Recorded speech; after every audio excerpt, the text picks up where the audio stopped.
এর প্রতি জানাচ্ছি বিনম্র শ্রদ্ধা এবং তাদের আত্মার মাগফিরাত কামনা করছি।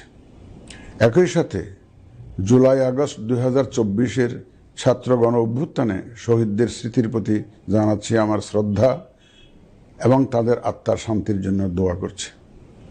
মহান মুক্তিযুদ্ধ থেকে শুরু করে 2024-এর ছাত্র গণ অভ্যুত্থান পর্যন্ত সার্বভৌমত্ব এবং গণতন্ত্র প্রতিষ্ঠা ও রক্ষার সকল আন্দোলনে যারা আহত, নির্যাতিত ও ক্ষতিগ্রস্ত হয়েছেন তাদের প্রতি জানাই আমার আন্তরিক সমবেদনা। আহতদের দ্রুত আরোগ্য এবং স্বাভাবিক জীবনের জন্য প্রার্থনা করছি। প্রিয় দেশবাসী, জাতি হিসেবে আমাদের অমোঘ শক্তি হচ্ছে স্বাধীনতা, সার্বভৌমত্ব ও গণতন্ত্রের জন্য আমাদের ভালোবাসা ও আত্মত্যাগ। জাতির প্রত্যাশাকে ধারণ করে আমাদের সংবিধান রাষ্ট্রের উপর জনগণের একচ্ছত্র মালিকানা নিশ্চিত করেছে। জনগণের প্রতিনিধিত্বশীল মালিকানা প্রতিষ্ঠার একমাত্র পথ হচ্ছে নির্বাচন। দুঃখজনক হলেও সত্য যে মানসম্মত নির্বাচনের অনুপস্থিতি প্রায়শই আমাদের ঐতিহ্য এবং সামষ্টিক প্রত্যাশাকে ম্লান করেছে। এমনই এক প্রেক্ষাপটে 2024-এর গণ অভ্যুত্থান সংঘটিত হয়েছে। আমাদের ভাই বোন সন্তানদের রক্তের উপর দাঁড়িয়ে আমাদের অঙ্গীকার হচ্ছে একটি সুষ্ঠু ও সুন্দর নির্বাচন অনুষ্ঠান যা জাতি হিসাবে আমাদের প্রত্যাশা পূরণ করবে এবং বিশ্ব দরবারে আমাদের ভাবমূর্তি উজ্জ্বল করবে।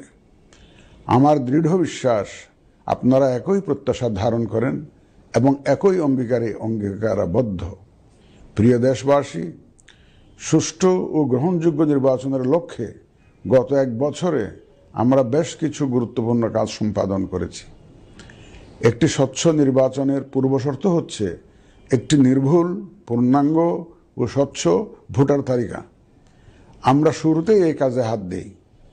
গত এক বছরে নতুন ভোটার অন্তর্ভুক্তির পাশাপাশি ভোট বিমুখ এবং বাদ পড়া প্রায় 45 লক্ষ ভোটারকে তালিকায় অন্তর্ভুক্ত করা হয়েছে এবং 21 লক্ষাধিক মৃত ভোটারকে তালিকা থেকে বাদ দেওয়া হয়েছে। নারী ভোটারদের যথাযথ অন্তর্ভুক্তির অভাবে পুরুষের সাথে নারী ভোটারের ব্যবধান বেড়ে প্রায় 29 লক্ষে গিয়ে দাঁড়ায়। বাদ পড়া নারী ভোটারদের মাঝে সচেতনতা সৃষ্টির মাধ্যমে সেই ব্যবধান উল্লেখযোগ্যভাবে কমিয়ে আনা হয়েছে। আইন সংশোধন করে ভোটার হওয়ার যোগ্যতার তারিখ প্রতি বছর 1 জানুয়ারির পরিবর্তে কমিশন কর্তৃক নির্ধারিত দিনে নির্ধারণ করা হয়েছে। এর ফলে 31 অক্টোবর 2025 পর্যন্ত যোগ্য তরুণ ভোটারগণ ভোট দিতে পারছেন। গত 18 নভেম্বর প্রকাশিত তালিকা অনুযায়ী বর্তমানে দেশে ভোটারের সংখ্যা দাঁড়িয়েছে 12,76,95,183 জনে। এর মধ্যে পুরুষ ভোটারের সংখ্যা 6,48,14,907 জন এবং নারী ভোটারের সংখ্যা 6,28,79,042 জন। গত এক বছরে নির্বাচন কমিশনের সক্ষমতা বৃদ্ধির পাশাপাশি সংশ্লিষ্ট সকলের জবাবদিহিতা বাড়াতে আমরা বহুবিধ আইনি ও কাঠামোগত সংস্কার সম্পন্ন করেছি। গণপ্রতিনিধিত্ব আদেশ এবং রাজনৈতিক দল ও প্রার্থীদের আচরণবিধিতে যথাযথ পরিবর্তন, সংশোধন ও পরিমার্জন করা হয়েছে। নির্বাচন ব্যবস্থা সংস্কার কমিশনের বিভিন্ন সুপারিশের পাশাপাশি নির্বাচন কমিশনের নিজস্ব মূল্যায়ন ও অংশীজনের পরামর্শের ভিত্তিতে এসব সংস্কার করা হয়েছে। এই উদ্যোগ সফলভাবে সম্পন্ন করতে সহযোগিতার জন্য আমি অন্তর্বর্তীকালীন সরকার, নির্বাচন ব্যবস্থা সংস্কার কমিশন ও জাতীয় ঐকমত্য কমিশন সহ সকল অংশীজনদের জানাই আমার কৃতজ্ঞতা। প্রিয় দেশবাসী, বিভিন্ন কারণে এবারের নির্বাচন আমাদের জাতির ইতিহাসে অনন্য ও গুরুত্বপূর্ণ। প্রথমত, প্রকৃত গণতান্ত্রিক ধারা পুনঃপ্রতিষ্ঠার পাশাপাশি কাঙ্ক্ষিত সংস্কার প্রশ্নে সিদ্ধান্তের নির্বাচন এটি।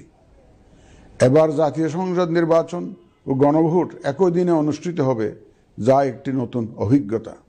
দ্বিতীয়ত, সংশ্লিষ্ট সকল রাষ্ট্রীয় ও গণতান্ত্রিক প্রতিষ্ঠানের জন্য এই নির্বাচন হচ্ছে সক্ষমতা প্রমাণ করে ভাবমূর্তি পুনরুদ্ধারের অনন্য সুযোগ।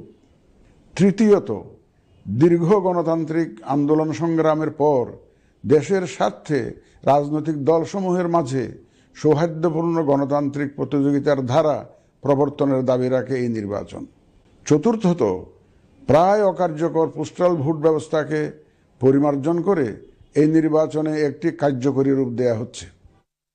বিশেষ করে বাংলাদেশের অন্যতম চালিকা শক্তি আমাদের রেমিটেন্স যোদ্ধা তথা প্রবাসী বাংলাদেশি ভোটারদের প্রথমবারের মতো ভোটের আওতায় আনা হচ্ছে।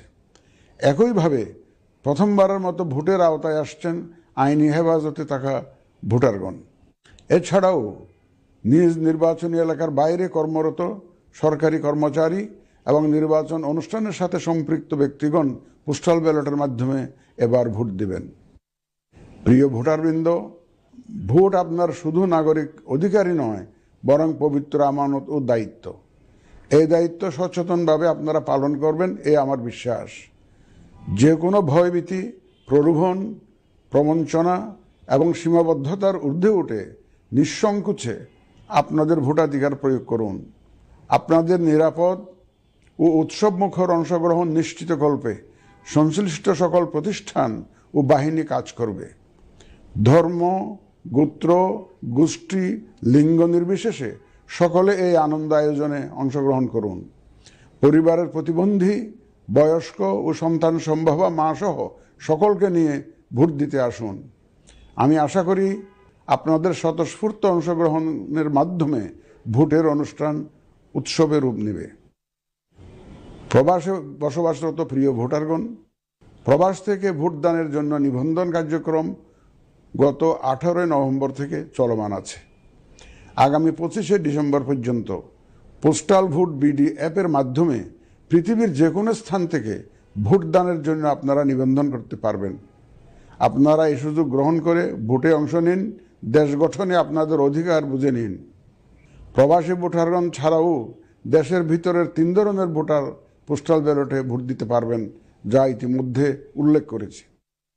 প্রবাসী ভোটারগণের পাশাপাশি এই 3 ধরনের ভোটারগণ আগামীকাল থেকে শুরু করে আগামী 25 ডিসেম্বর 2025 পর্যন্ত পোস্টাল ভোট বিডি অ্যাপের মাধ্যমে এবং নির্ধারিত পদ্ধতিতে পোস্টাল ভোটের জন্য নিবন্ধন করতে পারবেন।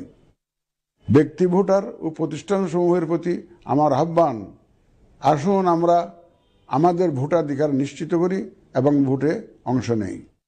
প্রিয় দেশবাসী, বর্তমান সময়ে সামাজিক যোগাযোগ মাধ্যমে বিভিন্ন বিভ্রান্তিমূলক তথ্য ছড়ানো হয়ে থাকে।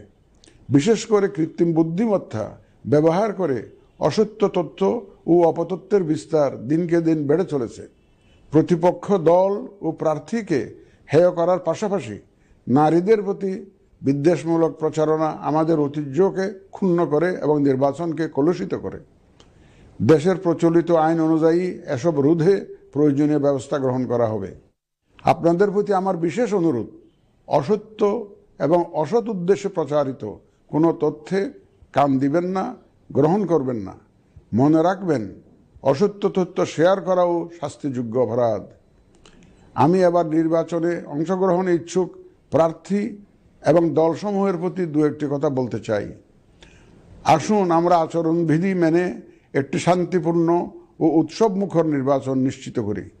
শান্তিপূর্ণ সহাবস্থান এবং পারস্পরিক শ্রদ্ধা নিশ্চিত করে ভোটারদের বিশ্বাস ও আস্থা অর্জনই হোক আপনাদের লক্ষ্য। নির্বাচনে দায়িত্ব পালনকারী প্রিয় সহকর্মীবৃন্দ, নির্বাচন কমিশন স্বচ্ছতা, নিরপেক্ষতা এবং দৃঢ়তার সাথে দায়িত্ব পালনে বদ্ধপরিকর। কমিশনের অংশ হিসাবে আপনারা নির্ভয়ে সততা ও নিরপেক্ষতার সাথে দায়িত্ব পালন করবেন। মনে রাখবেন, এ ব্যাপারে কোনো শিথিলতা বা গাফিলতি সহ্য করা হবে না। একটি সুন্দর ও গ্রহণযোগ্য নির্বাচন অনুষ্ঠানে সংবাদ মাধ্যম ও পর্যবেক্ষক সংস্থার সহকর্মীদের ভূমিকা অপরিসীম। আপনারা স্বাধীনভাবে সর্বোচ্চ পেশাদারিত্ব, নিরপেক্ষতা ও বস্তুনিষ্ঠতার সাথে আপনাদের দায়িত্ব পালন করবেন, এটি আমাদের প্রত্যাশা। প্রিয় দেশবাসী, আমি এ পর্যায়ে নির্বাচনী তফসিল তথা নির্বাচন সংক্রান্ত সময়সূচি ঘোষণা করছি। আগামী 2026 সালের ফেব্রুয়ারি মাসের 12 তারিখ রোজ বৃহস্পতিবার 300 আসনে ত্রয়োদশ জাতীয় সংসদ সাধারণ নির্বাচন এবং একই সাথে জুলাই জাতীয় সনদ সংবিধান সংস্কার বাস্তবায়ন আদেশ 2025-এর উপর গণভোট অনুষ্ঠিত হবে। ত্রয়োদশ জাতীয় সংসদ নির্বাচনের জন্য মনোনয়নপত্র দাখিলের শেষ তারিখ আগামী 29 ডিসেম্বর 2025 রোজ সোমবার। মনোনয়নপত্র বাছাই হবে আগামী 30 ডিসেম্বর 2025 রোজ মঙ্গলবার হতে 4 জানুয়ারি 2026 রোজ রবিবার পর্যন্ত। রিটার্নিং অফিসারের আদেশের বিরুদ্ধে কমিশনে আপিল দায়েরের শেষ তারিখ 11 জানুয়ারি 2026 রোজ রবিবার। কমিশনে দায়েরকৃত আপিল নিষ্পত্তির তারিখ 12 জানুয়ারি 2026 রোজ সোমবার থেকে 18 জানুয়ারি 2026 রোজ রবিবার পর্যন্ত। প্রার্থিতা প্রত্যাহারের শেষ তারিখ 20 জানুয়ারি 2026 রোজ মঙ্গলবার। রিটার্নিং অফিসার কর্তৃক চূড়ান্ত প্রার্থী তালিকা প্রকাশ ও প্রতীক বরাদ্দ 21 জানুয়ারি 2026 তারিখ রোজ বুধবার।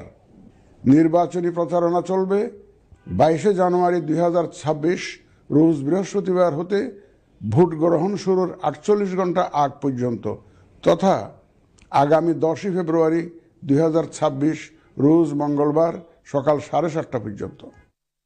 ভোট গ্রহণ হবে 2026 সালের ফেব্রুয়ারি মাসের 12 তারিখ রোজ বৃহস্পতিবার। নির্বাচন প্রক্রিয়ায় সকল রাজনৈতিক দল ও প্রতিদ্বন্দ্বী প্রার্থী সহ ভোটারদের আন্তরিক অংশগ্রহণ ও সক্রিয় সহযোগিতা কামনা করছি। সকলের প্রতি আমার আহ্বান, আসন্ন ত্রয়োদশ জাতীয় সংসদ নির্বাচন ও গণভোট সফল করে আমাদের গণতান্ত্রিক অগ্রযাত্রায় ঐতিহাসিক ভূমিকা রাখুন।